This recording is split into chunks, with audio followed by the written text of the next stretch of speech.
let's try and see if we can make a comparison, because it's not too long ago that India and New Zealand were head-to-head in ODI series in New Zealand. In fact, it was a year ago, and you can see all the highlighted games are the ones that India won, and these are all in 2019.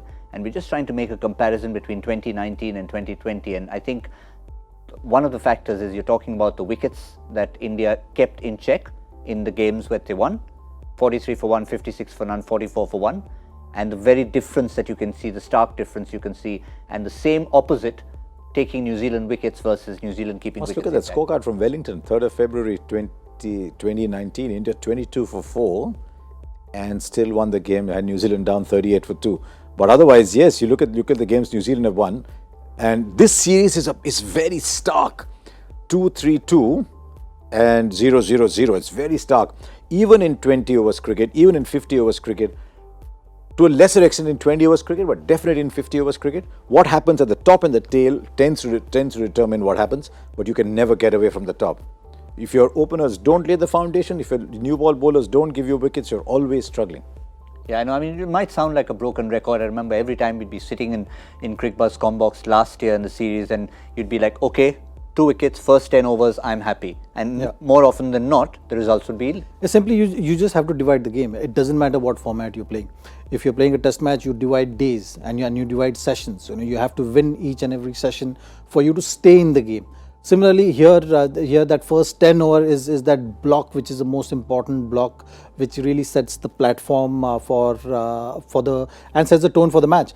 The second block is those next 30 overs till about 40 over, when the back end or the slogging start. So that is the last block. So you have 3 blocks, and if you're behind in one block, then you have to make the catch up in the next block. So often you'll see that the games are changed also based on that. So if you not manage to get that first tick in that first 10 overs, then you have to do the work doubly hard to make sure that you catch up for the first 10 overs and the next 30 overs, and be sure by 40 over mark you are at that stage where you can launch from, or you have enough wickets hand, depending on how the game is going, and then make sure that you finish that last block also well.